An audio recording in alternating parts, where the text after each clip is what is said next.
মেহেরপুরের গাংনী উপজেলার ভ্রমরদহ গ্রামের আসাদুজ্জামান গারল ও দুম্বার সংকরায়নের মাধ্যমে নতুন জাত উদ্ভাবন করে ব্যাপক সাড়া ফেলেছেন। এমন উদ্ভাবন শুধু ব্যক্তিগত সাফল্যের গল্পই নয়, বরং পশুপালন খাতে এক নতুন সম্ভাবনার দিকও উন্মোচন করেছে। গারল ও দুম্বার সংকরায়নে উৎপাদিত নতুন জাতের দুম্বা সরকারি সহায়তা পেলে দেশের মাংস উৎপাদন ও পশু সম্পদ খাতের অর্থনীতিতে বড় অবদান রাখবে বলে মনে করেন সংশ্লিষ্টরা। মেহেরপুর থেকে ফজলুল হকের প্রতিবেদন।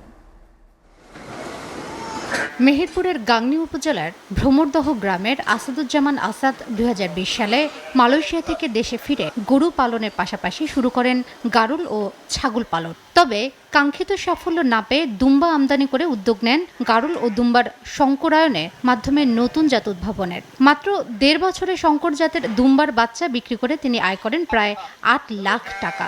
বর্তমানে তার খামারে রয়েছে 80টি ক্রস জাতের দুম্বার বাচ্চা, 80টি মা গারল ও 4টি তুর্কি দুম্বা। আসাদুজ্জামান জানান, ক্রস জাতের এই দুম্বাগুলোর ওজন 6 মাসে 30 থেকে 35 কেজি হয়ে যায়, যার বাজার মূল্য 25 থেকে 35 হাজার টাকা, যেখানে সাধারণ গারলের ওজন 14 থেকে 16 কেজি এবং দাম মাত্র 7 থেকে 8 হাজার টাকা। খামার সম্প্রসারণে তিনি এখন চান সরকারি সহযোগিতা। হসপিটালের ডাক্তার নিয়ে যাও, আমার এখানে ফার্স্টে আমার লস যায়, অনেক টাকা লস যায়। লস যাওয়ার পরে আমি নিজে বোঝা সোজার পরে থেকে আলহামদুলিল্লাহ এখন আর আমার কোনো পরামর্শের বাসাতে একটা অ্যাক্সিডেন্ট হয়নি। আসাদের খামারে ক্রস জাতের দুম্বা দেখতে দূর দূরান্ত থেকে আসছে অনেকেই, পাশাপাশি কিনেও নিয়ে যাচ্ছেন। আবার অনেকে উদ্বুদ্ধ হচ্ছেন এমন খামার তৈরিতে। দেখা যায় যে তার ভালো প্রফিট আসে এখান থেকে, তো বলে যে চাচা বিদেশে যায় মানে ভালো। তার ওগুলা দেখে আমার ভালো লাগছে, আমি তার সাথে 10টা কিনছি।